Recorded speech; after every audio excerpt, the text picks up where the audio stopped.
listeners, and welcome back to another episode of the Skylight Books podcast. You're in for another edition of Better Than the Movie, in which some booksellers and a talented guest discuss movie adaptations of books and short stories eventually. But I digress. I am your co-host, Justin Remer. Who are you pointing at? I'm Allan, Traylor. Which one are you pointing to? I'll do the cue. Okay. I'm your co-host, Justin Remer. Hey, whoa! And I'm Allan, Traylor. What's up, y'all?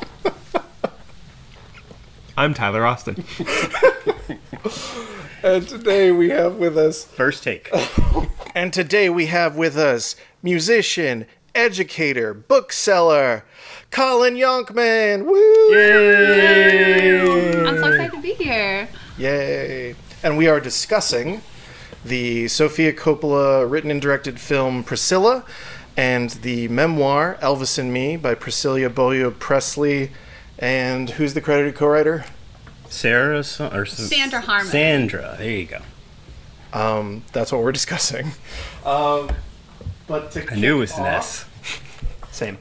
I thought Sarah, but it's Sarah. okay. I thought Sarah right. for sure. It felt right. What are you gonna do? She's a ghost. That's right. Writer. Yeah.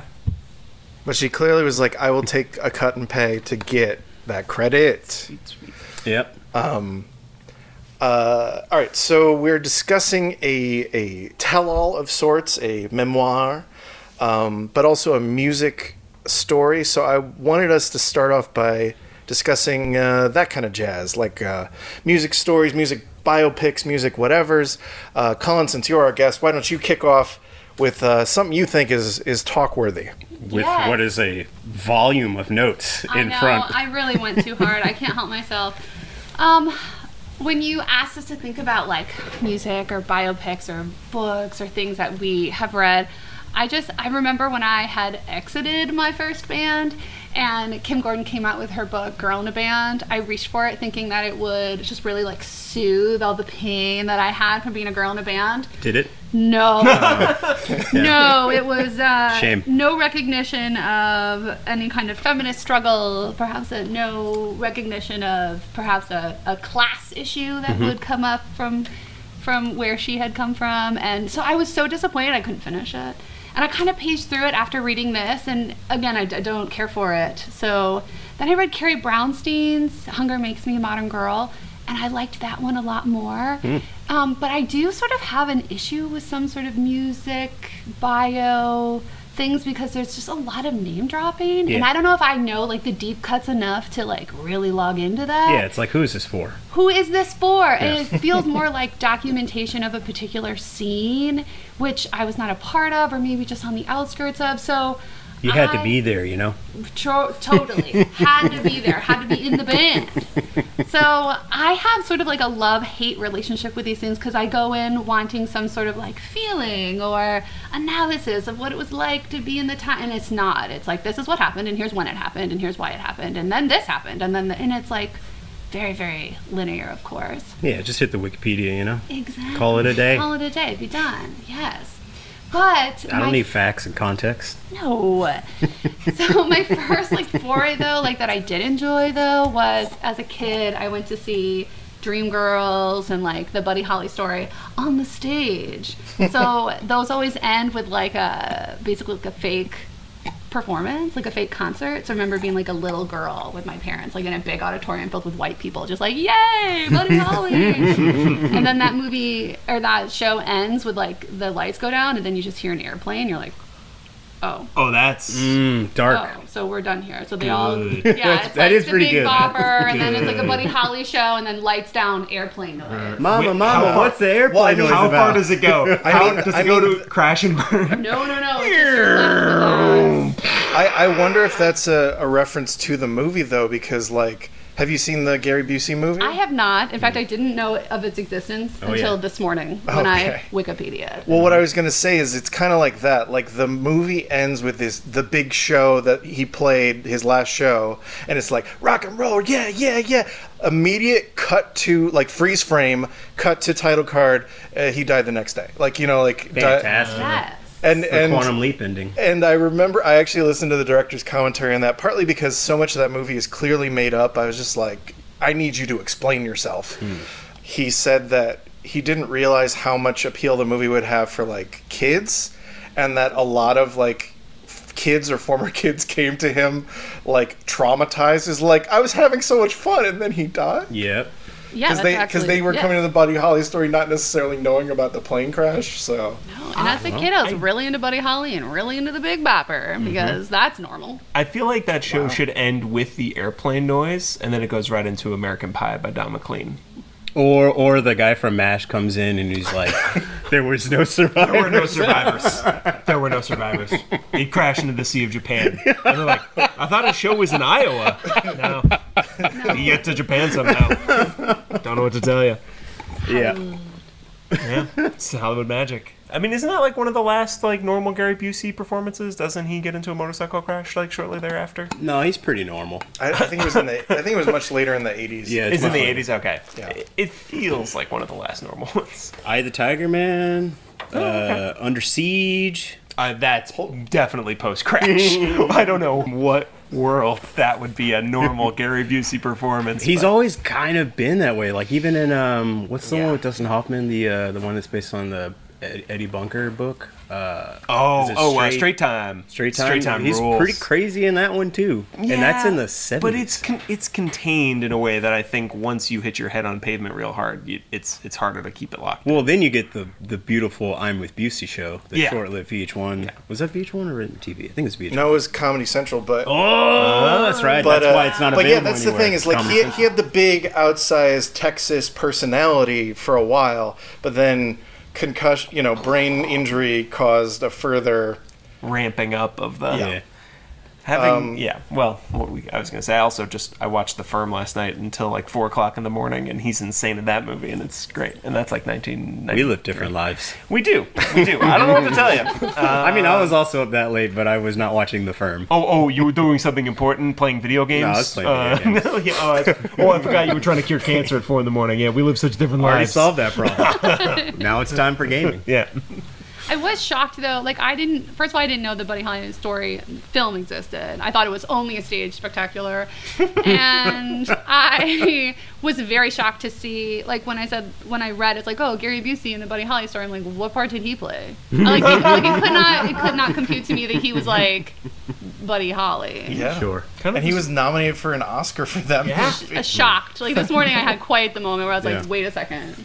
But the only thing about that, I mean, I don't know the stage production, but the only thing about that movie, It's spectacular. I don't know if I mentioned It is spectacular. I saw it more than twice. is that I don't.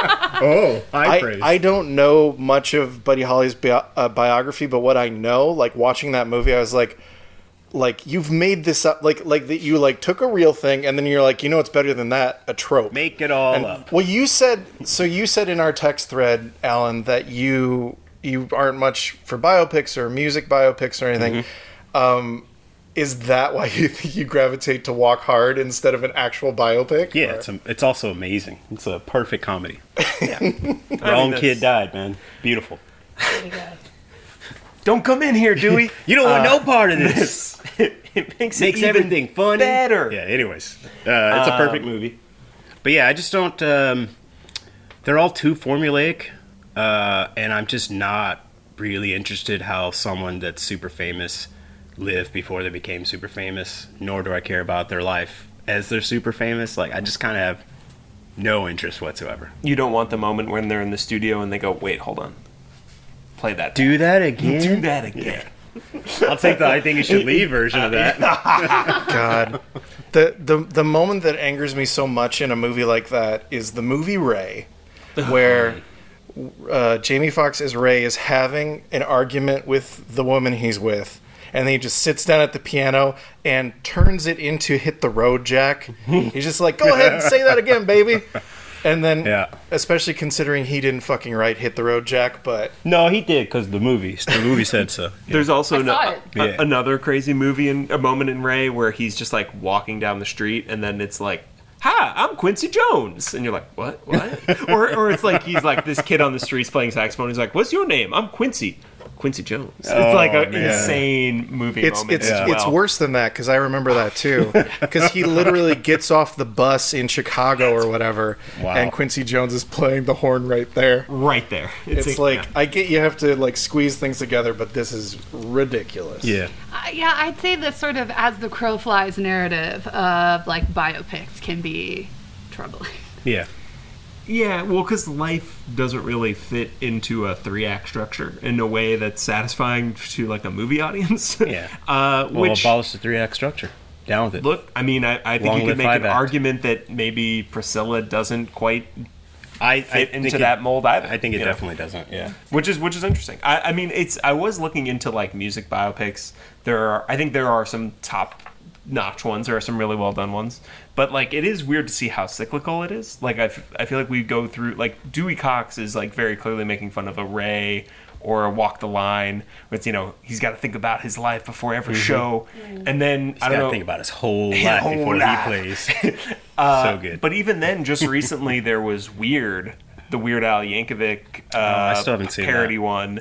That's like very clearly making fun of the sort of tropes of like the new music biopic, which was like the Bohemian Rhapsody, Rocket Man.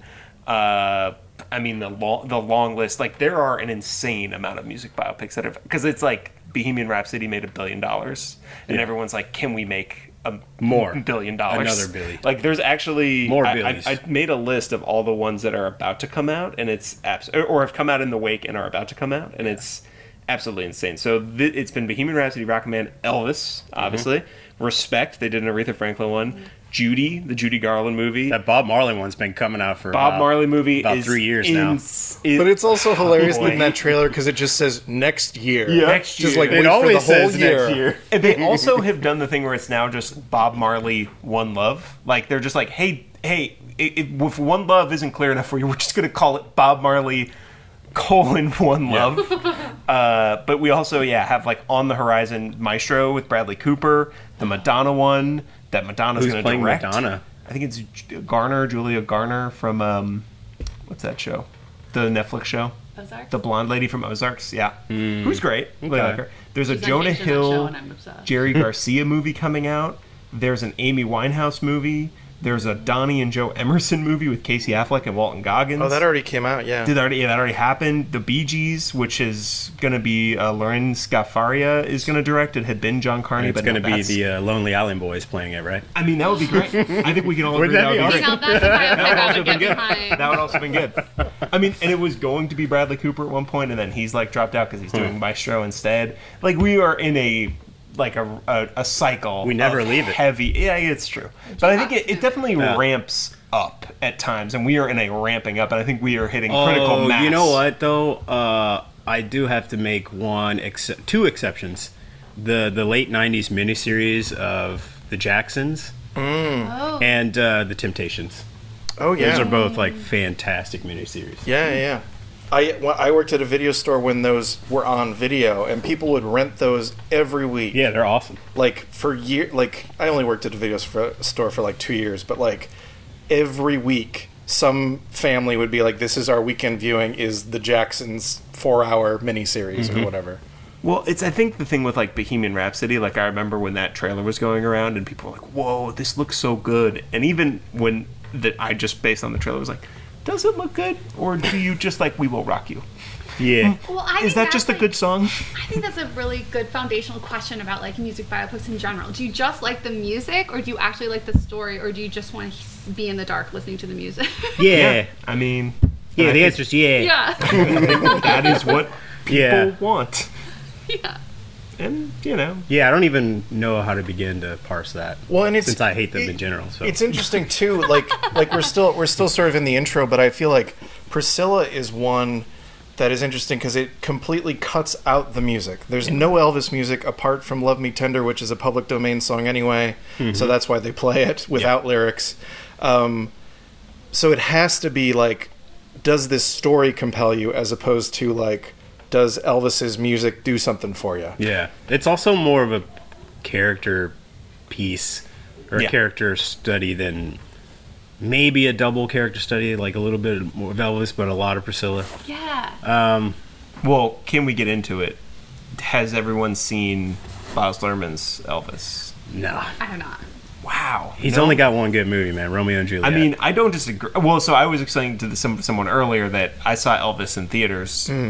Was like, wow, that's a rollicking good time. I watched it at home and I was like, did that kind of suck? I had the same thing because I saw it in the theater. I was like, oh, this is like a roller coaster. Like it's schlock, but it's like roller coaster schlock. Great. But then, when it hit HBO Max, 2 different roommates watched it, and I watched like a 50-minute chunk with each of them, and I was like, oh, no, never mind. This is just schlock. Like, not even roller coaster fun schlock. Like, It's kind of, it's so insane. I think the way I've heard people talk about it, and in both positive and a negative way, is that is a movie that is like going for Elvis as a superhero. Like, he is he is myth. Like, this is, we are printing the legend version, which, basically boils down Priscilla's role to, I think, a total of like 6 minutes runtime, including one very fun montage, I will say, where it's like, he's living his Hollywood dream and they're like dancing through like a bus or something. It's very fun. Anyways, but it is an insane way to Sounds kind delightful. of go about his, it's visually a feast for the eyes. But it is maximalist. Scrumptious. It is absolutely maximalist. But, I don't know. It's an insane movie. It's an insane movie that takes on Elvis in a way where it's like, I don't know if you would agree with this, Justin, but I feel like the movement of that movie is Elvis being like, I have a good idea.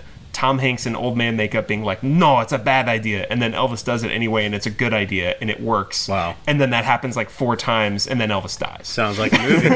And that's the end of the movie. I really only nuts. wanted to watch it for the crazy Tom Hanks He's insane. performance. I mean, it's the Colonel, right? That's Yeah, what he's doing Colonel Tom. as much as you're like, why is the Elvis movie so much about the Colonel? It's like, well, because he's doing this performance, and like, yeah. It's a movie where Elvis dies, and you're like, wait, hold on, did Elvis die? When did that happen? I missed it. Oh, he's gone. Okay, all right, he's still dead. Okay. Does he just like fade into mist? He Airplane Sam noise lost. would come in. The airplane comes back. I will say, as dicey, like, It'd be a toilet flush. It would be. I feel like we recently were talking about dicey conclusions with Killers of the Flower Moon, but with the ending of Elvis, I think that's a pretty dicey choice to go from Austin Butler in a fat suit lip syncing to I haven't seen the movie, so pardon me. Fat suit? Oh, I'm back on board now. he puts it on. We talking Nutty Professor? Or we talking Battle Hymn of the Tasteful? Republic? It's He like a actually played every big, role. or is it Amazing Grace? It's like a big Unchained Melody. Unchained Melody. Yeah. Thank you. Yeah, it's a big melodramatic song. Yeah. And they just do a cut to real Elvis Yeah. from fat suit Austin Butler. And it's like, oh, that could have gone awry, but it actually worked for me. And I actually did get a little bit of the... It does. It does work. In the theaters, it Little bit, definitely like, worked on me, for little, sure. Like, tingly, like, ooh. like, guy? oh, and then he died. Oh. Yeah. Butler's good in it, but again, he's, I think, almost going for as much of an impression. Whereas I actually think in this movie, we're getting, like, a character. Yeah. Which I think was Better. I would say better. Yeah. I would say better. Having not seen Elvis, I could say it's better. Yeah. Okay. Yeah, I didn't even consider seeing Elvis. It was not that. I think I saw the trailer and not for me. Yeah. Not for me. It's a lot. It's a lot of movie. What's everyone's just general relationship to Elvis, the recording artist? I mean, growing up in Texas, I heard some, but I'm not a huge fan. But his early stuff is actually pretty cool, pretty decent. I would never think to put him on, basically. I had, let's see, my second grade teacher randomly had like an obsession with Elvis. And A lot of people did. All the time. Like when you come into class in the morning, like, it was all around me at that age. And the first time I ever sang karaoke was an Elvis song. Ooh. Which song? Return to Sender. Oh. Great I love song. that song. And I really listened to like the oldie station in my little Midwestern town with my dad. So we had 2 jokes. If you're in the car, you're going to hear Elvis and you're going to hear the Beach Boys. And so we were big into that. But again, we were more Buddy Holly people, as I previously mentioned. You did. But Well, all right. I did really like Elvis for a long time. And then obviously became more aware of his personal life. And You mean know, just hanging out with his buddies and just having a good time? Yeah, Is that what you're referring to? the fraternity of Elvis. Just Yes. TCB taking care of business, you know. Yeah, and I learned more about, the history of blues and history of music, and I was like, uh-oh. Uh-oh. And then things changed. Yeah, then I put Elvis away. Yeah.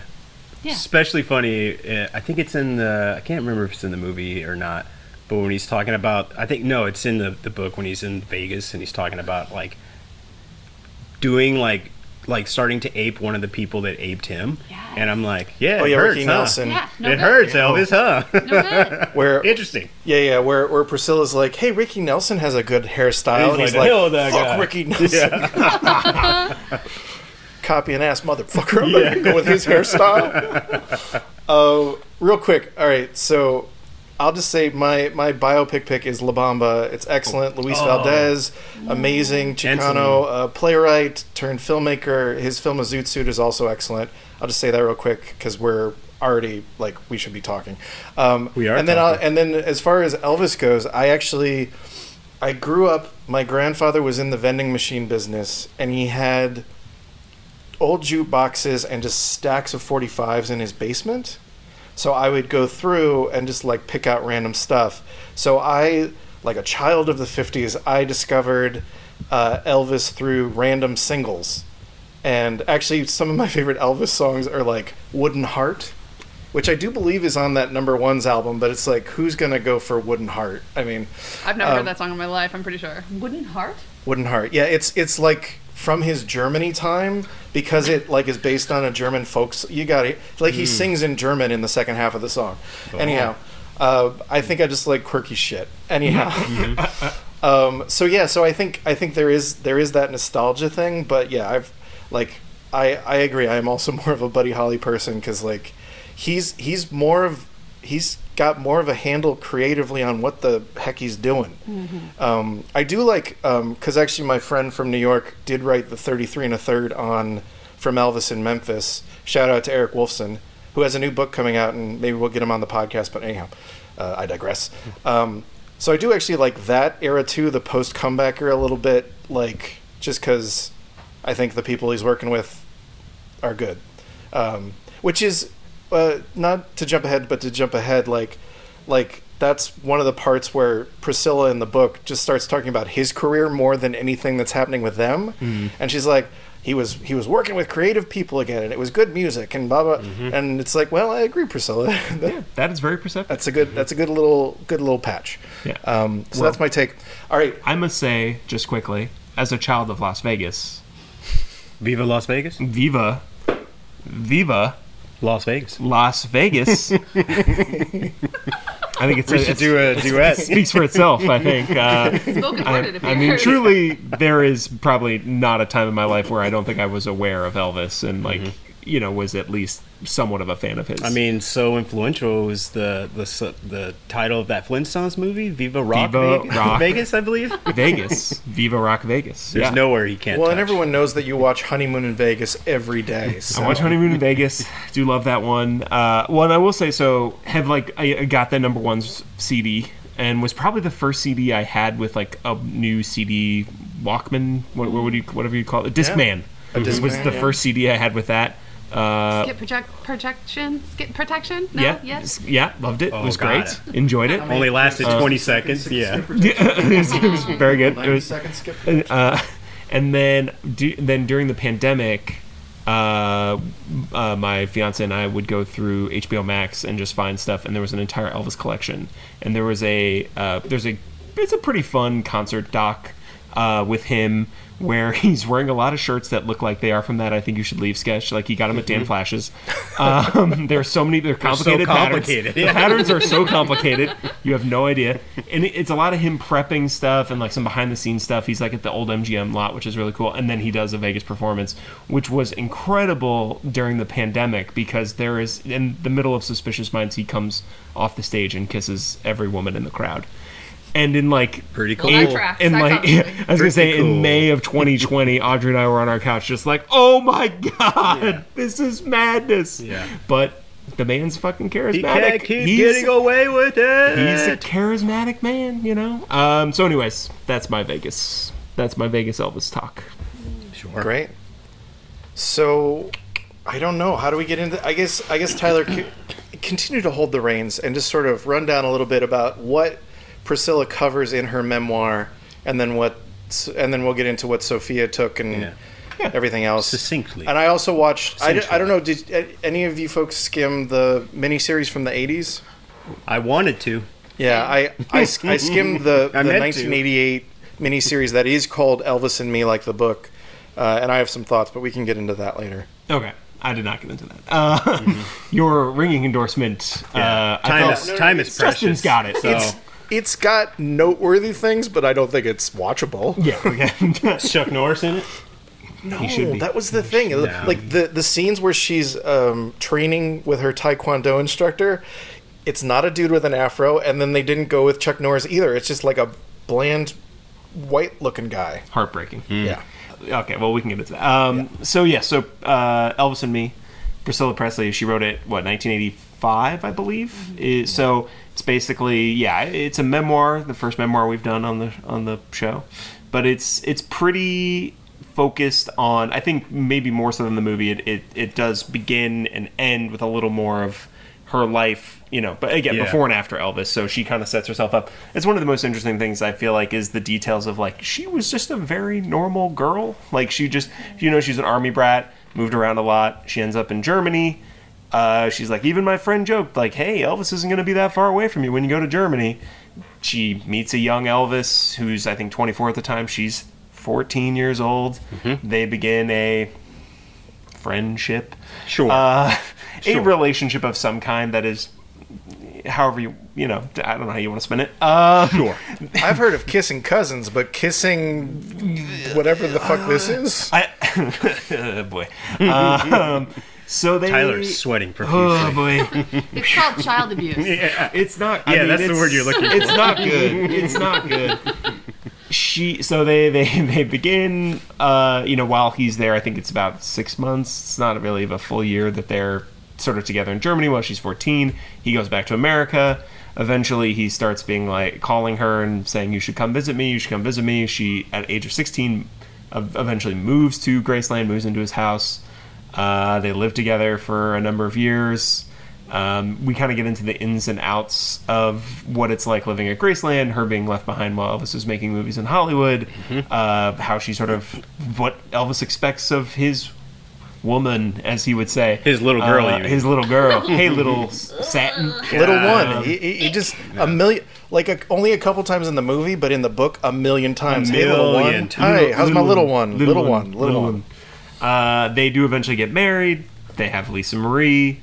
And over time, basically, Elvis starts to devolve into drugs and drug-related fantasies of cleaning up the streets from drug dealers. Oh yeah, that thing was hilarious. Which is wild. That's one of my favorite parts. She begins to sort I'm of gonna get that badge. Get that badge, Mr. Nixon, President Nixon. I need that narcotics badge. And he's like, yeah. I just so he could take drugs anywhere he wants. I have an impassioned plea for you, President Nixon. Oh, I care deeply about this drug epidemic. I'm not getting to take all of them. Holy shit, Elvis is in here. He's got to take all the drugs. I need to research the drugs so that way I know what to kick off the streets. I mean, boy, if you needed any more of like a moment that there's an insane Elvis, even in his own mind, he doesn't know how big of a double standard is like, I know about all these things, and I take all these pills and they're fine, but you should definitely not take birth control. Yeah. Just not even for a second, Priscilla. It's not proven yet. Tested. It's like, okay, pal. Take this Quaalude. Yeah, of course. Yeah, here's 500 milligrams of a thing that'll knock you out. Actually, that reminds me a little bit of, I don't remember which special it's in, but the David Cross joke where he's like, I've abused all these drugs, and then my girlfriend says to me, is like, just drink the whole bottle of cough syrup, and he's like, no, this is medicine. This Dexedrine is medicine. So eventually, they start to grow apart. She kind of breaks out from under his sort of... Growing apart / growing up. Yeah, she grows up. Becomes a person. Yeah, again, it's hard to frame any of this as a relationship. I mean, that is how the book frames it, because in 1985 we did not have the language to discuss this, and she just writes it as it happened to her in the terms in which they were happening to her. Yeah. I think we'd have a lot of different words for it now, which is one of the haunting things about the book, personally. Like, where you're like, oh, this woman had her childhood stolen from her. Especially But when she narrates the audiobook and is, like, laughing at anecdotes. And I'm like, some of the anecdotes when she laughs, it's like, it's pretty enriching. But other times I'm just like, you're laughing God, not that to bums cry. me out so you much. are laughing not to cry. But also, I did like, not know she the did punchline... that. The punchline, which I didn't hit till today because I finally finished the audiobook this morning, recorded 2022. Yeah. So she is listening back to what she wrote in the 80s, experienced in the 70s, and that's what she's laughing at. I just got chills. Yeah. I'm so upset. Especially Yeah, the audiobook knowing, is so pretty Especially- interesting take, man. yeah, especially knowing what's happened to her family, like when she talks about Lisa Marie and just like, yeah, Elvis really was a bad dad. Yeah. It's like, ooh. Yeah, it's pretty. It's tough. I guess with enough distance. I don't know. I don't want to say what that is for her, how she deals with her own experiences. But they are her experiences, so I would let her own them. Yeah. And I mean, there's an argument to be made that it's sort of like she's spinning a yarn, and some of the laughs are like that. Some of it seems like she's genuinely amused, like, oh, I forgot that story. Yeah, but then that's some right. of it That's seems right, like I'm going to minimize the horror. Yes. So it's like certainly. 3 brands of laughs in the audiobook. Yeah, that's certainly it. And then, so basically they end up divorcing. She establishes a life of her own away from Elvis, which involves a lot of karate, which rules. Yep. And eventually, realizes it's time to separate from Elvis. They get divorced. And then it basically follows through until that they maintain sort of friendly terms until his death. And that's the book, pretty much. There's also this kind of feeling that she thinks they could eventually reconcile. Yeah. They both say that several times, Yeah, and that his death was like the real breakup. Yeah. Yeah. Well, and I understand, like, obviously, I guess you have a relationship with a person you have a child with. course. Yeah, Of they course, stay of course. close to some degree, it seems, For well, I mean, yeah, again, it's for like, his life, I guess. yeah. Well, when someone's groomed you, it's really hard to say goodbye to them. Yeah. Exactly. And You that's always one live of, inside your heart a little bit. that's one of the terms that this book cries out for under New Eyes. Yeah. You should wear solid colors. Cycle of abuse, Well, emotional manipulation. These are things we know. Well, like that did comment not. she makes when she talks about him showing up to the divorce proceedings and he's not looking great, and she's like, oh, is his girlfriend taking care of him like I would? know. And it's just like, ooh. Oh, yeah, Like, I mean- like divorce, not. Well, I mean, on. the book, God, I wish I should have written the quote down, but like one of the first lines in the book is like how she refers to him as like lover, husband, and God or something. Yeah. I'm sure I got that. Or it's like father, husband, and God or something like that. Over the years, he became my father, husband, and very nearly God. That's right. Now he was gone, and I felt more alone and afraid than ever in my life. That quote fucked me up. It is, and it's. I don't know if it's meant to have the emotional. And like when she's writing it in 1985, I think she's just being like, "This is what it was." And it's like now with even more distance, it's truly 100%. haunting and painful. Like Yeah. it's crazy.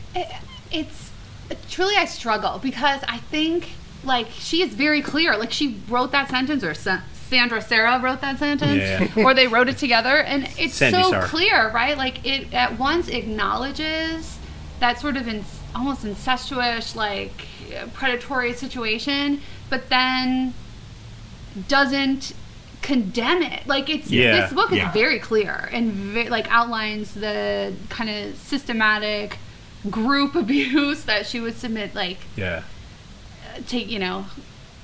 was put on her. But at the same time, there isn't like a lot of like condemnation of what happened. No. The whole book is very clear with these incredible statements of acknowledging, or at least narrating, recalling, remembering exactly what happened to her. Like, calling her little one and putting it in the book the whole time. Like, she knows what she's doing. She names her age, and so it's right out there. Yeah.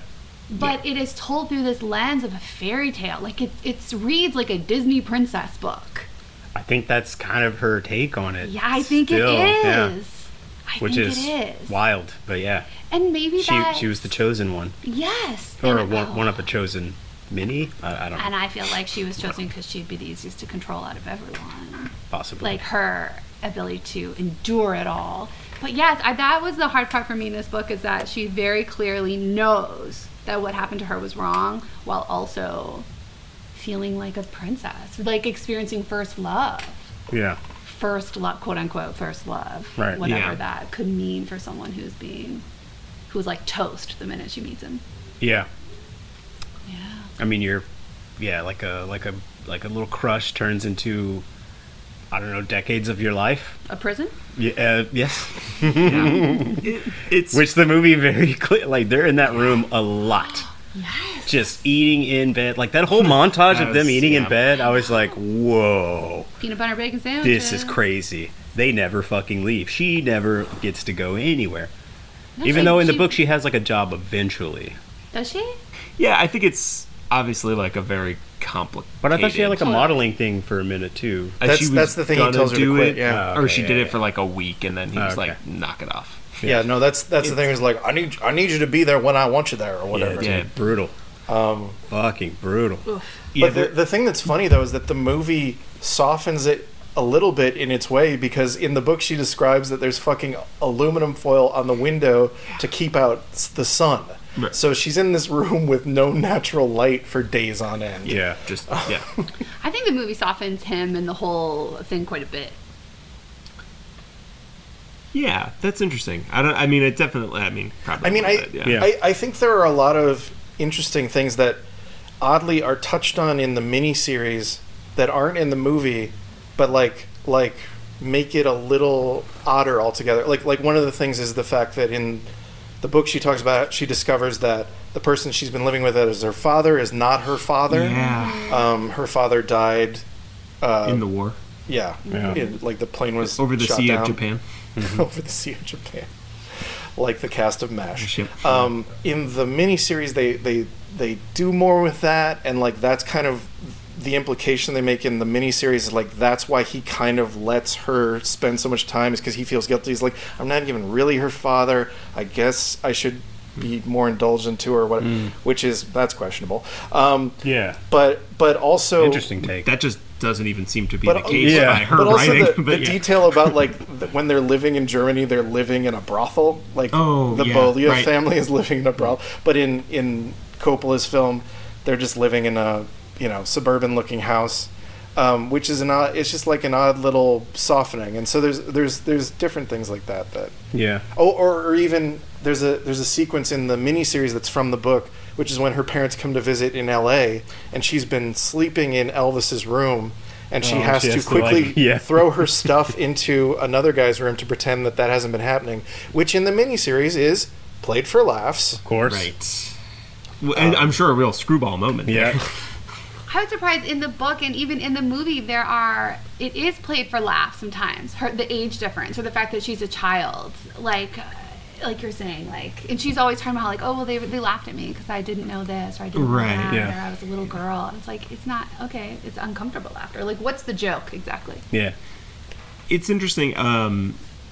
Yeah, that stuff. The jokes and the laugh. I mean, there are some really good jokes in this movie.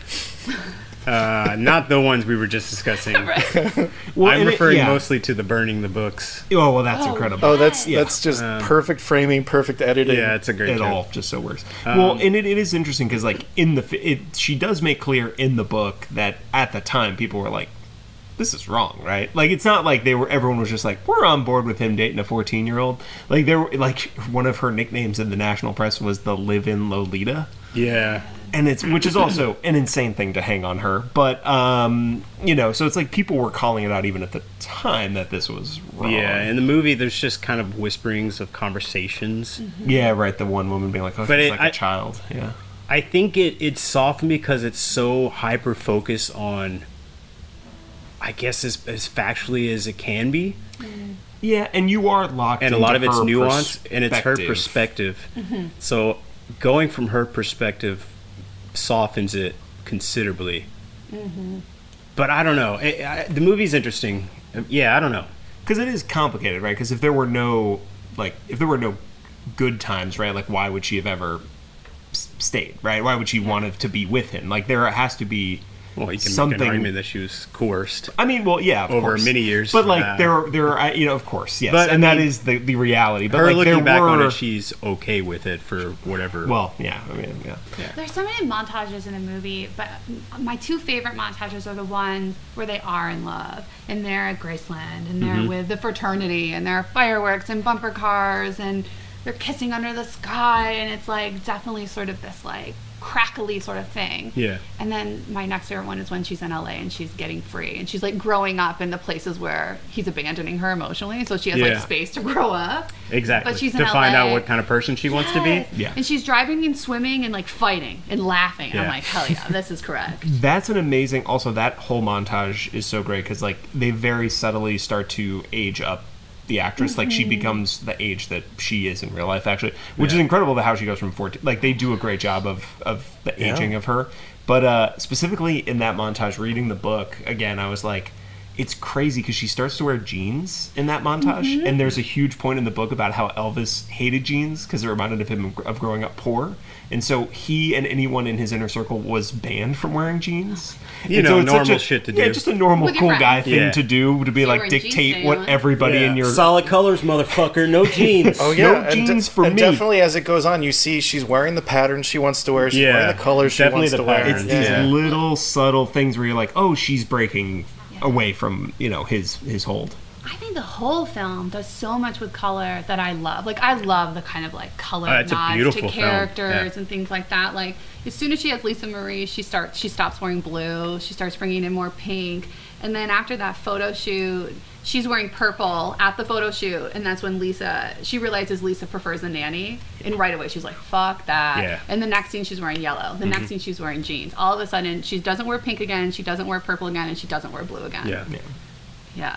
It's Beautiful. really that's what Sofia Coppola does. Sofia Coppola is a master of that stuff. It's really incredible. Yeah.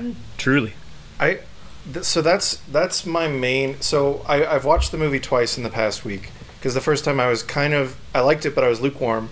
Then after reading a bunch of the book, I thought, let me give it another shot. Especially after watching clips from the miniseries, I was like, well, what I remember of the movie is better than this. So I watched the movie a second time last night, and I do like it better overall, and especially like seeing the way she dramatizes these moments. She's such a good technical filmmaker. She also has such an interesting take, which is that so much of the movie is mumbled, whispered, intimate, human, as opposed to the miniseries, which is that, like prime time soap opera, Shouting like from the rooftops kind of shit. Yeah. Or like even the piano scene, which is taken from the book. In the movie, he's playing a whole lot of shaking going on, and the glass falls off, and he catches it, which feels like a little bit of a bravura moment, but it's more realistic than in the miniseries, where he's just like staring her down, and he's just like, "Are you lonesome?" Which I don't even think that song came out yet, but "Are you lonesome tonight?" But what I will say is that Sofia Coppola is so good aesthetically, with surfaces, with textures. And I feel like I wanted, even if I don't agree with it, if I'm like, my point of view is not, I was going to say Lisa, but Priscilla's point of view, I feel like she becomes too much of an object to project on, and I want that interior Priscilla in the film more. Because there are just a lot of moments of her looking forlorn, and like, I want to know her rationalizations, or I want to know her like acceptance or whatever, as opposed to just being like, is she sad? Is she? Usually I would agree with you. I'm always the guy that wants more internal, but I got to say the opposite. I like the movie's approach this time around, because you have to kind of force yourself to just kind of imagine what it would be like to be in her position, and you don't get her exact thoughts. You just get her frustration and like her expression of whatever she's dealing with, and it's up to you to figure out like, well, what the fuck is going on in that head of hers? Like, she doesn't maybe even know at this point. She's still trying to figure it out, and I kind of like that about the movie. I agree. Personally, I feel like though, with Priscilla telling the story in the book, I do, even though it's not a strong plot or trajectory, I feel like I get a little more of a trajectory, whereas I feel like a few of the like Elvis bad, Elvis supplicating Elvis bad, Elvis apologizing, like just becomes a little samey in the middle. Even though the events are like sometimes escalating, like throwing a fucking chair. I'll make one exception. I wish they had done an Arrested Development narration moment from the book when she's like, I finally have him, and then she looks at the pills and then she's like, and I'd realized that my real competition was the pills. Forget it's me like, not. holy fuck, that's a crazy line in this book. Yeah. And she was right. He was right. Yeah. I will say it is. I know what you mean. Especially, it gets very fragmented as it gets near the end. I feel like it starts to make bigger jumps in time. I do wonder. I read somewhere. I think that like $2 million got slashed from the budget right before shooting, and Sofia Coppola was like, "Well, there goes a week of shooting." And I do wonder if maybe there was more connective tissue that we lost because of that. But it does give it almost, again, like a dreamy, I think even you said, Justin, like a tone poem sort of quality as it gets closer to the end of like, you know, you're just kind of, you're taking these leaps in time and life just sort of keeps happening. And it's like, you know, eventually she just realizes I gotta get out of this. Yeah, I feel like, I want to make it clear, I feel like the film is very good overall, and like I would say like 4 out of 5 stars, whatever. It's just I wish that connective tissue was a little bit more tissuey, and I missed it because you were facing the other way. Better than Killers, man. They are like, there are definite parallels you can draw. I mean, you're dead. You're dead fucking wrong. Yeah. But there are parallels. It is interesting. Personally, they are about marriages that are sort of built around like emotional abuse and manipulation, and how that affects like the world at large. Be it, it's kind of more of what I wanted from Killers in this movie. Weirdly enough, like her perspective. I needed more you of did that. say that on the podcast. I remember that. Sorry, go ahead. To be clear, you're talking about Killers of the Flower Moon, our last discussion. Oh yeah, not the Fassbender or pluralizing the new Fincher movie. Killers. Yeah. I don't know. I think like I love this film, but I really like Sofia Coppola films, and I think what she does really well is this idea of isolation, confinement, and connection and disconnection from one another.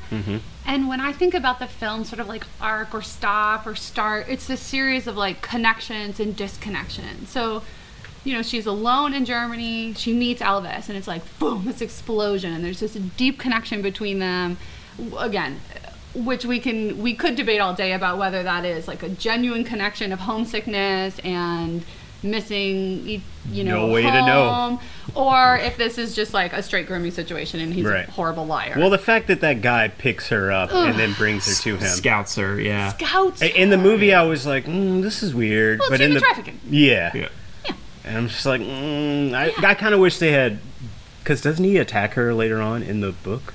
Isn't that the same guy? It's not that guy. It's a different guy from that circle. Oh, that's in the fucking miniseries too. The scene where one of Elvis's buds tries to rape her in the car.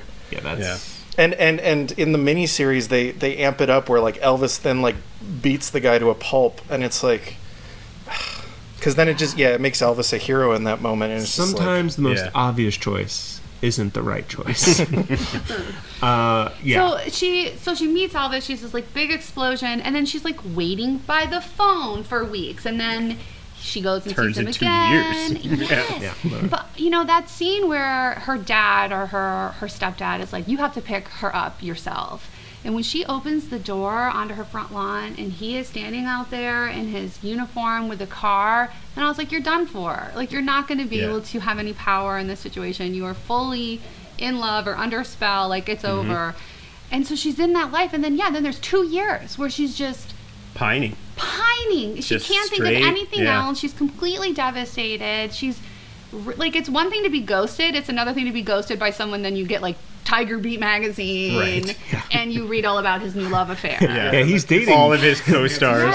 And then he calls her, and she has this like explosive 2 weeks, and then she goes back, and then when she moves into Graceland, he's not there. And she just is part of the furniture. The craziest part in the book to me was when she goes to Vegas. She's like, this is the first time I've seen him. And I was like, what? Yeah. Seen him perform. I know. Like, what? Never seen him perform. Insane. It's insane. So Insane. She is just like picked up and put down and picked up and put down. And so some of my favorite scenes are when she's just wandering Graceland. She's she's told like don't make a spectacle of yourself on the lawn. So she's just like in the house can't even play with the dog. the blinds drawn. Yeah. Sitting on the couch. She's not allowed to be around the other women who are working and have jobs. Like, get out of here. I mean, she's just truly part of the scenery of Graceland. And so I love these moments of, like, extreme connection and then just complete absence and emotional neglect. And then deep connection where you're locked in my bedroom for many days on end while I eat peanut butter and bacon and bananas and, and... Which does sound kind of good, right?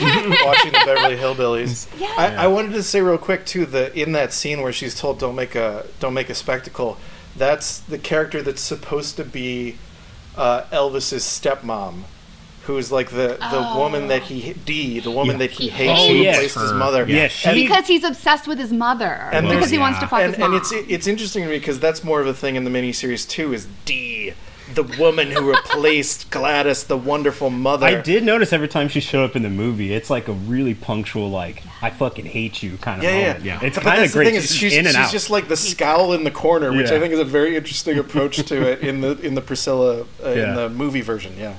Well, ultimately, isn't she like, don't be in the front lawn because you're a 16-year-old girl and you're supposed to be a secret? Get back in the house, secret? But it's like a secret that everyone knows. Right. I think she's just like... But the abuse is usually a huge open secret. You just don't talk about it. Exactly. And that's kind of what, I mean, I think as when they do eventually get married, isn't everyone's like, it was the best kept secret, wink wink, in Hollywood that he was with this woman. Yeah. I think the movie also, and again... not to defend this guy, but it is this thing of like he's 24, he's very famous, he's like obviously emotionally incredibly immature. I'm just saying I think it's also like the movie if you want to, it's like softening or whatever, it's in the performance, but it's like in the book he is like clearly emotionally like has the maturity of a teenager. Like he is now he's incredibly manipulative and knows that he can do that because he's famous and the power dynamics are all in his favor, and there are some really horrible moments of that in the book, like him forcing her to pack and then going, see, you just got to get pushed to this point, which is like the most chilling moment is chilling. Well, even just the phrasing of like she's excited, she wants to have sex with him, and he's constantly like, I will know the time, and I will dictate the time that we consummate this relationship. Yeah, the wording of that was really fucking with me, too. It's wild. I was like halfway through the book where I was like, he's so obsessed with purity. I was like, is Elvis a virgin? Like, what is going on right now? But, of course, in the movie, he tells her, like, you're too pure to touch. I can only fuck those other people. Yeah. What? So he's only my co-stars, baby. He's just got a weird thing going on. Well, there's also control. It's all about control and optics and perception. And I think there's the Madonna horror mother I'm obsessed with thing as well. That's you're like gonna stay pure for me, right? Also baby? An issue. Like there's just well, I'm 14, so probably. And also I can't go anywhere, so I guess so. I mean, that was one of my major notes in the movie where like you can't help but think as being in the audience like, well, why doesn't she leave? And I wrote, literally go where? Yeah, she can't. Go where? She could not go home. Can't even have a job. Well, that she doesn't have money. Was a devastating thing. Having to ask in the like book, his dad for money.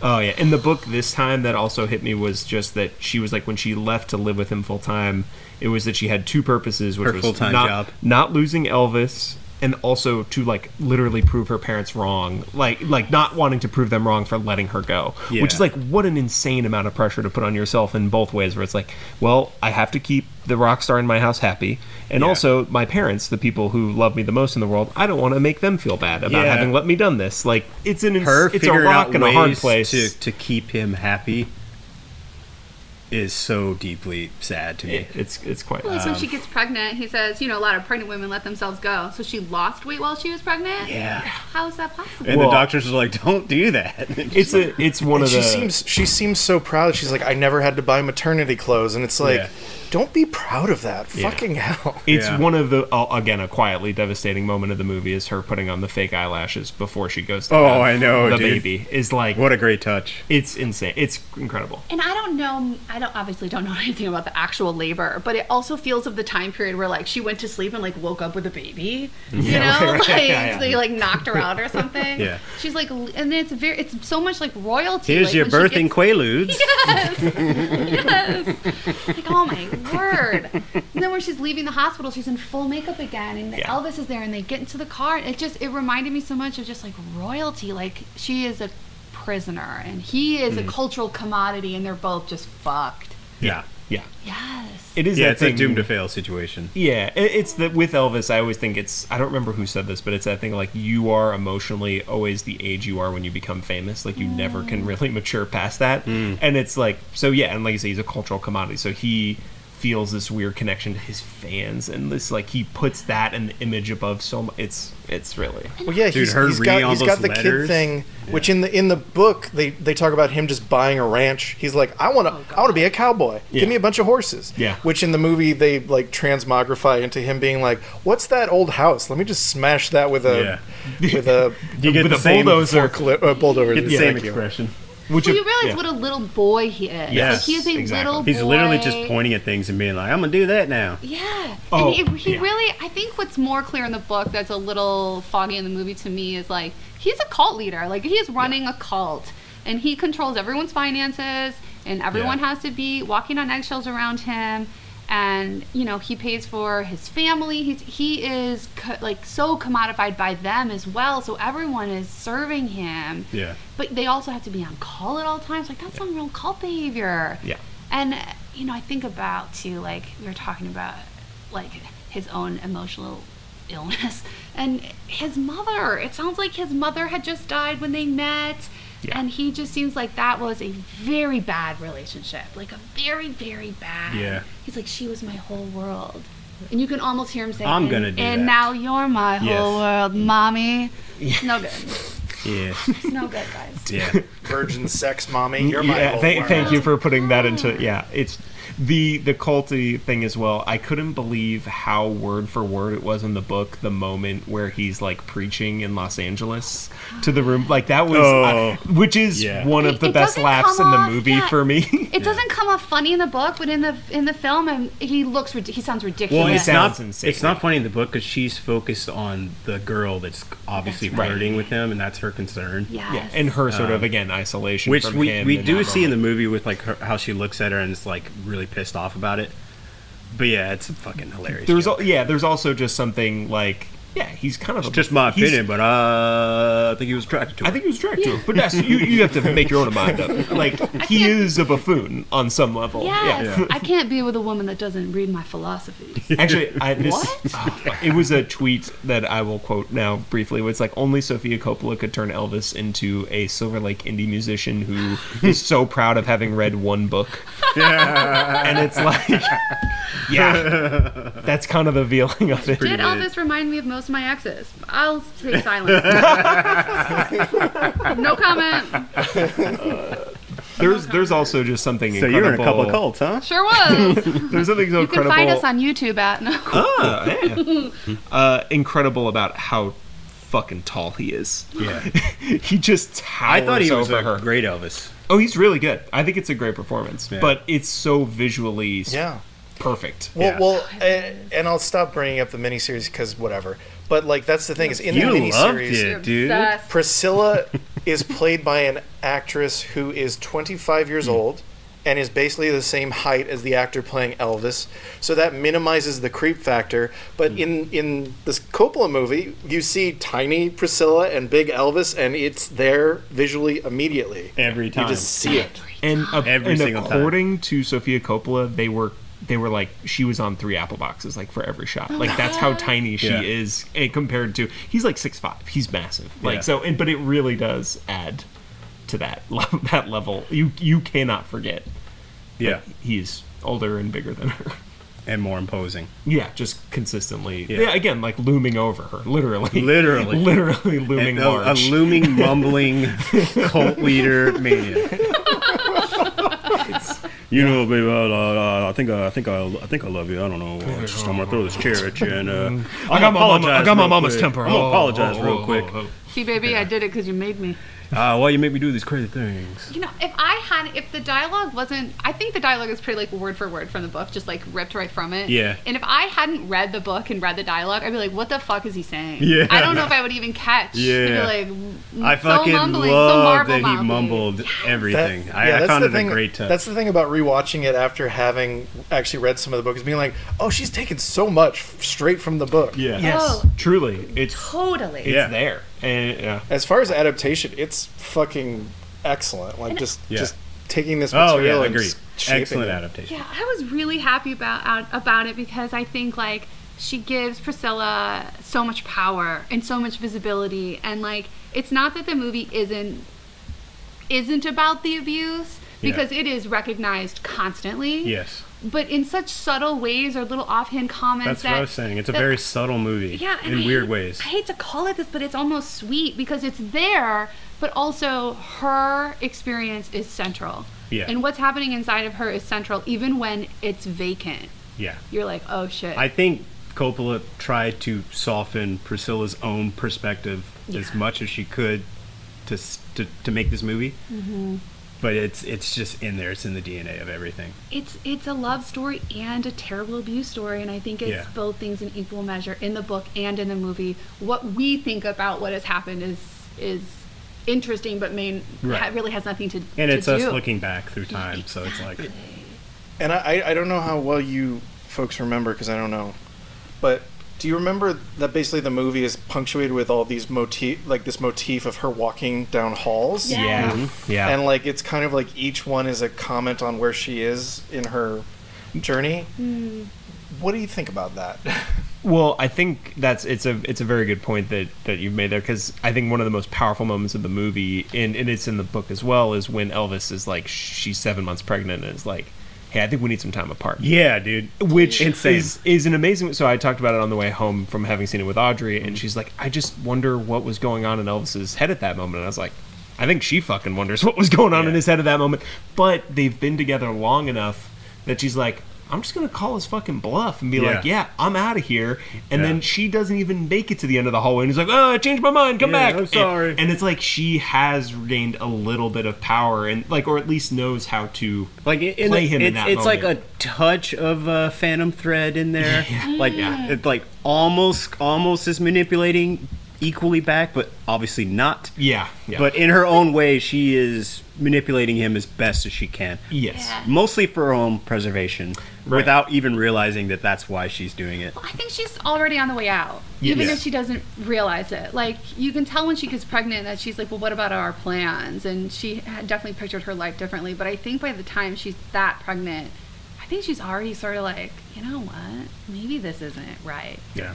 And I think about that moment where he tells her, like, you know what? I think we need some time apart. And you wonder how premeditated that is. Or does he just want to start an argument, get attention, make her feel bad, have her grovel, like, and she's could like, be nah. all the above, for all we know. And I think that is like one of the questions. That is the question of the movie. Like, what is going on in this guy's head? And she just we'll never know. Like, again, we'll never know. I think he's just a flippant man-child. You know? I mean, that's Totally. it. I think, Basically, he's just sort of, again, looking for a reaction at any given time. And also just seems to be a person who was, like, never had any sort of peace or, like, happiness.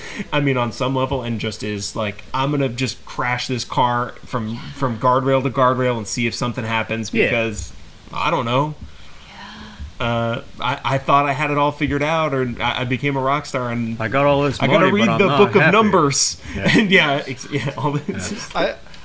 I really like the acid scene, if only for the moment. Oh yeah. Where, well, the two. One where she's like touches him and is like, your shirt is breathing. and then she like walks up to one of his ridiculous tiger statues and just starts nodding like it's talking to him. Yeah, that's a good one. See, I liked all the weird, like, he had that, like, huge glass dog next to his desk, and he has the tiger, and then he has Priscilla. Like, it's just another little caged animal. Like, she might as well just climb up there. Oh, and she's be definitely the his dolly. tiger. Yeah. She's definitely, like, especially with all the, like, trying on the outfits and picking the color. In front of his fraternity. His crew, his man. His frat Yeah, that's a boys. weird scene. What the fuck? It really is, like, they are such, like, little like, they're every time you see them, they're like, one of them's just hit somebody, and they're like, it's so ridiculous. It's so ridiculous, insane. I love it. I mean, yeah, they're just little boys bopping around. Yeah. Plus, I do like what you said about the hallway. I think there are so many moments in the film that are like freeze framed in my mind, and she's in a hallway, or she's alone, or like in one of the last scenes where she is saying goodbye to like Dodger and some of the people at Graceland, all the women. She's like hugging these 3 women goodbye, and I'm like, oh, those are your moms because they raised you, because they've known you for 10 years when you were a child. Bye. That was such a great. I mean, that's such a great to be like when she leaves Elvis, they don't even embrace, but then she goes back to and those 3 women has that are there insane silhouette of him just sitting at the on the bed in the motel or the hotel, looking not well. Yeah. But yeah, exactly. Like the love between it. Yeah, I feel like there was definitely like 3 women being like, yeah, we get it. Yeah, you gotta go. He's fucked up. Yeah, we work here, so but. Yeah, you gotta go. We're all related to him and work for him, so it's tough. But we respect you getting out. Right. The housekeeper, Alberta's like, he hasn't called me Alberta in years. He just keeps calling me VO5. I mean, that's not in the movie, but that was just a detail from the book. That I was just like, he just calls her VO5 now?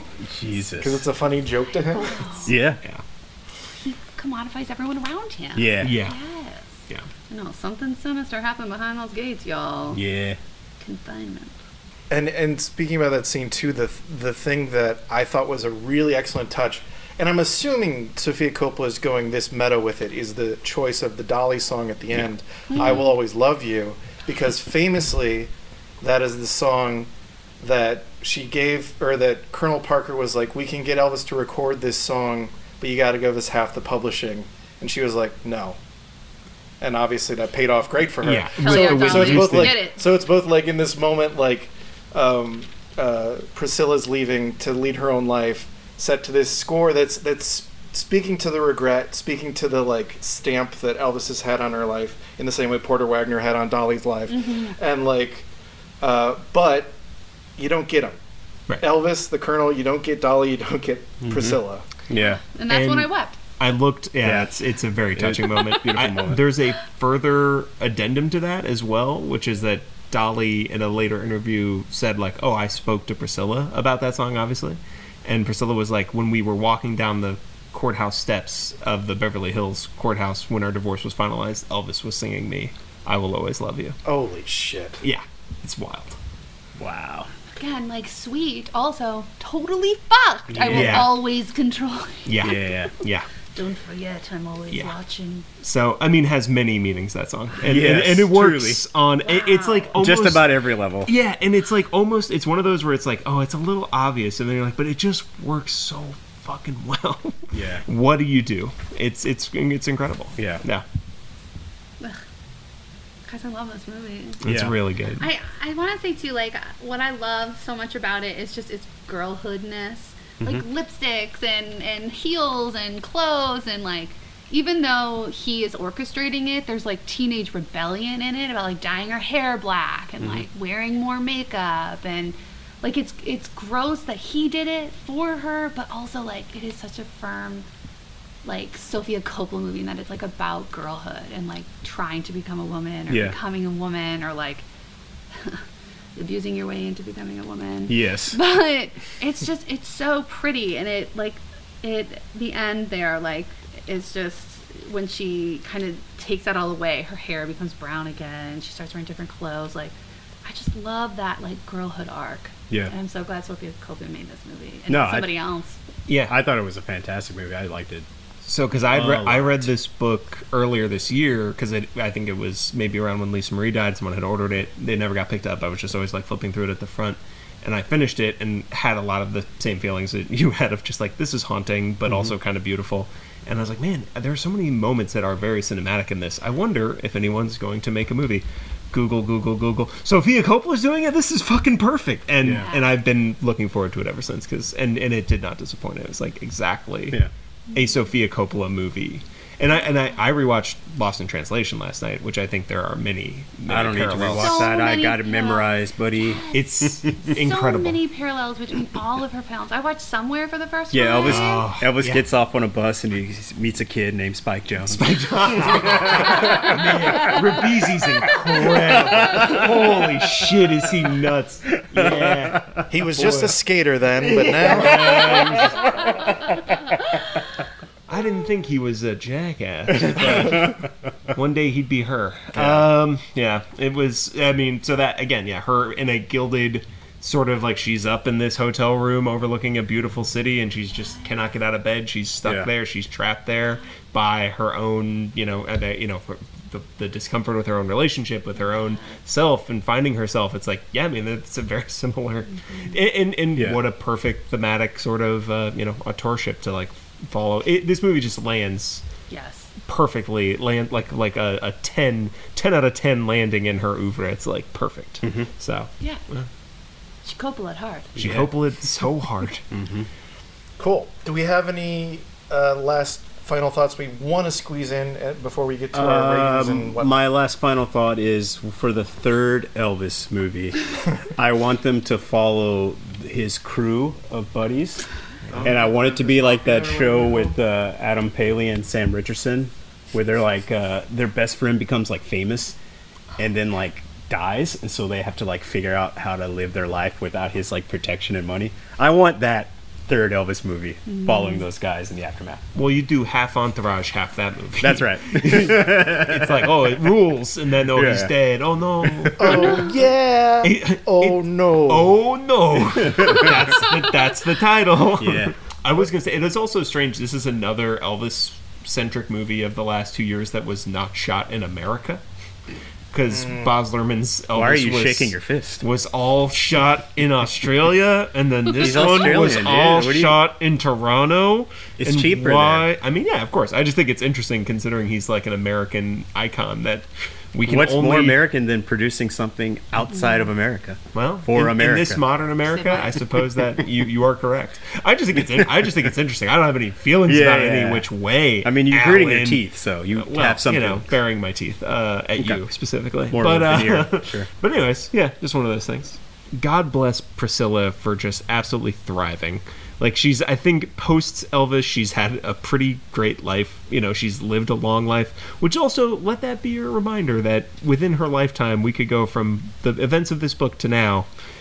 It's not that long ago. It's all within her lifetime. So anyways, it just, she seems like she's a great lady, and I'm happy that she was able to keep living her life. Yeah, anyways, I think we're all happy she got out, man. it's good.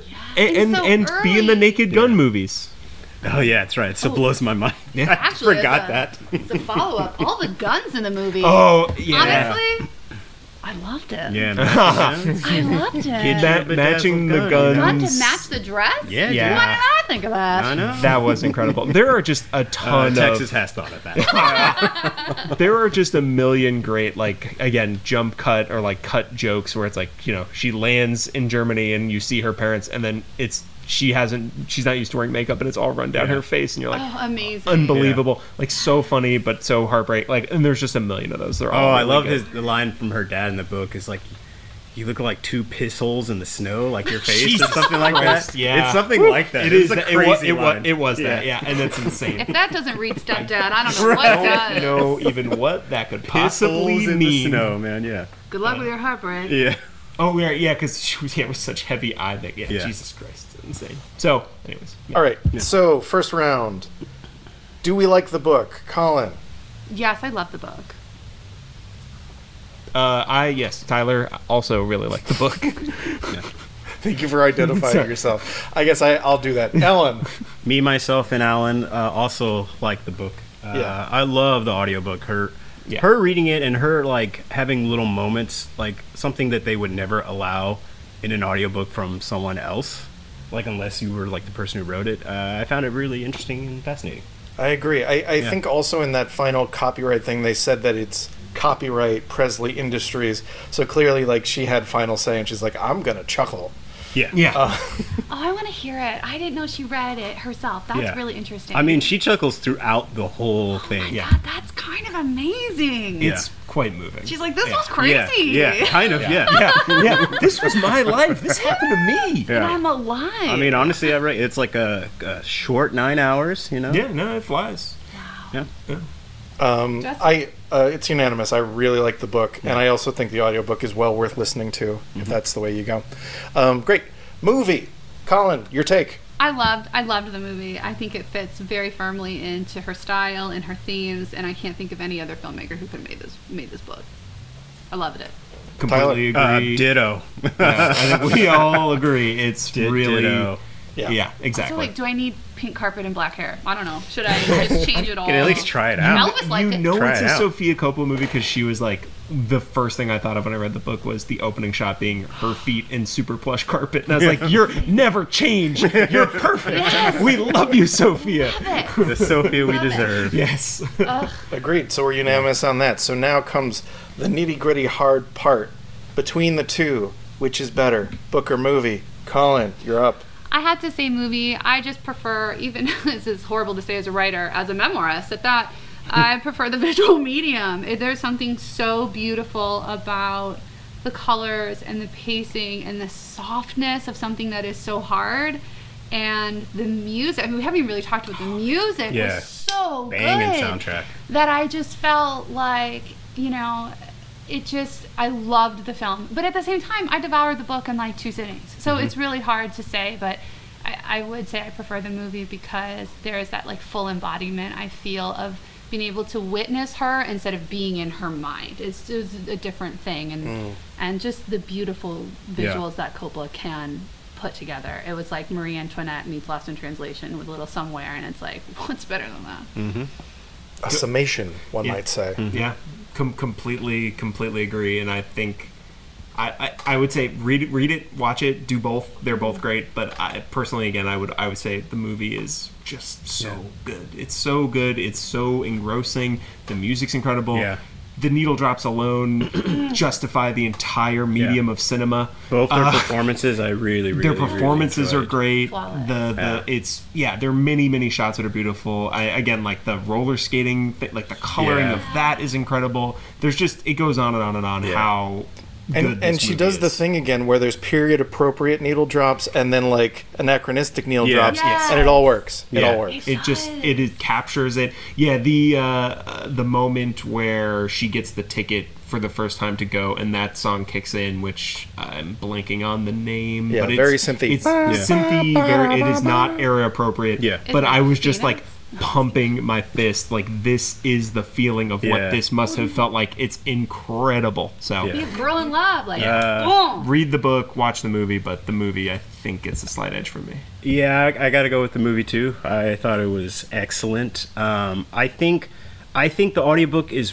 really fascinating because it's someone reliving their own life and relaying that to you and then having like a weird commentary on it. But I think the extra step, like the removal of her perfect perspective and someone else telling her perspective, made it finally click for me. Like the Coppola movie is just fucking amazing. Yeah, and I would just say when you read the book, and I know we've tried to preface this as much as possible, like strap yourself in for a little bit of a bumpy ride, because I read this. I mean, I was hoping for an inside look. It'd be interesting, kind of frothy maybe, forgetting just how horrifying this was. Like, there would be times where I'm reading and Audrey would just look over me like, what are you reading again? Why are you, like, grimacing? And I'm like, I don't know what to tell you, man. Yeah. It's a rough one. Like, there are some rough bits, and so just strap yourself in for that. Yeah, I think every, like, my most common note in this book is either ew or you are a child. Yes. Those are just my margin notes. Like, you're a child, ew, gross. Yeah. No. I mean, that was the feeling, like, when he leaves and, like, he only calls her, like, every 3 months. I was like, man, so close to, like, a crisis diverted. Yeah. Like, if he just forgot to pick up the phone one time, maybe she just lives a normal life. She made one German friend, just one German friend. Right. She'd have something to root herself to, not this guy. And, Yeah. She could have gotten to philosophy a lot earlier, too. Yeah, right. And karate. Oh, I mean, this also... Taekwondo. This did also lead me down a path of investigating the introduction of karate into America, because I was like... Because Elvis, they don't show it in the movie, is studying in Germany in, like, 1950 karate. And I was like, is that like the earliest any American guy ever studied karate? Pretty close. He's up there. It's like him and like 5 other guys who all lived in Hawaii and like Torrance. And that is one funny anecdote that like I can see why it wouldn't be in the movie, but where he goes to just break up a fight he randomly sees on the street, and he's like, "Hey man, if you want trouble, I got trouble for you," and he just like kicks a cigarette pack out of the guy's like front pocket, and never was that precise with his kicking ever, and like just walked away pretending like he could do that all night. And then everyone was like, if based on our usual, that guy should be very thankful that Elvis was so accurate that day. That was a good part of the book. He may not have been aiming for that exactly, but very impressive. Yeah, you know, and maybe that is why the book works for me or the film works for me. Is it handles the myth and the reality all at one time, the like karate and on the street fighting, and then everything else. Or even just like the photo of Elvis and Nixon is kind of iconic in its way, but the backstory being like he's just looking for a way to keep scoring drugs and not get caught is such an interesting. Because it's inconvenient to travel on tour and have to get drugs everywhere you stop. It'd be much easier if I could just bring them on board. And like specifically the 2 days leading up to that, he was like mad about a fight he had with Colonel Tom Parker, so he just leaves the house and everyone's like, how's he gonna get there? He doesn't do anything alone. Doesn't have any he doesn't cash. have money. He doesn't. Does he know how to buy a plane ticket? This is an adult man, but we are worried that he may not be able to feed himself. Yeah, that's a wild, and somehow he wild part from the book. Yeah. ends up in the White House, and you're like, I guess it was good to be a famous guy. Yeah. So I will say I was so pleasantly surprised by the book because I think I've always thought of it as very tabloidy. I mean, the fact that our version in our store is only the mass market edition, the fact that it was made into a mini-series in the 80s, like I think it's always existed in my head as sort of like a tabloidy kind of thing. And so for that reason, I think because Coppola's movie is able to frame it in a more human way. I mean, Priscilla is doing a very good job too. Like I think her book is actually very good. Yeah. It's not salacious in that way. I feel like some of the stuff where she's talking about his career later is almost like, I gotta give something for the Elvis fans instead of just stories about the time he threw a fucking chair at me. So I think because the Coppola film has almost like framed this story in a more art-centered way and human-centered way, I'm gonna give it to the film as well. So I think we're unanimous on that. But I think it's very close. I and unlike Muppet Killer, Wave, yay! second movie win. But where would you rank the miniseries, Justin? It's your favorite movie, right? I mean, am I gonna just go home and watch it on repeat? No, I can't even make that joke. That's a stupid joke. It's a stupid joke. I would definitely rewatch the movie much more. Oh shit. Sorry. It's okay. Yeah. How dare you bring humor to this podcast and throw me off my game? Cool. All right. So we have our second ever win for the movie. The first was Jaws. You should go back and listen to that episode if you haven't heard it. But it was our first memoir. Oh, I know what I was going to say. Okay. So what I was going to say is, unlike Killers of the Flower Moon, I actually think this is a movie that you can watch right after reading the book, and it just enriches the experience, as opposed to Killers of the Flower Moon, where it was like, this feels awkward or weird or something. Like, it causes my spine to compress like this. Completely agree. Yes. But yeah, I feel like this is a very interesting experience to watch the book or read the book and watch the movie so close together. All right, great. Next up, I think our plan is to do a Christmas book movie, which is The Thin Man, and it might just be the BTTM crew doing it, so just me, Tyler, and Austin. Not Austin Butler. I meant Allan. I meant Allan. Look, what did Allan, you... Look, I take up so much mental space in Justin's brain that you don't exist anymore, buddy. It's fine. This is even also the fact that everyone calls me Austin. Yeah.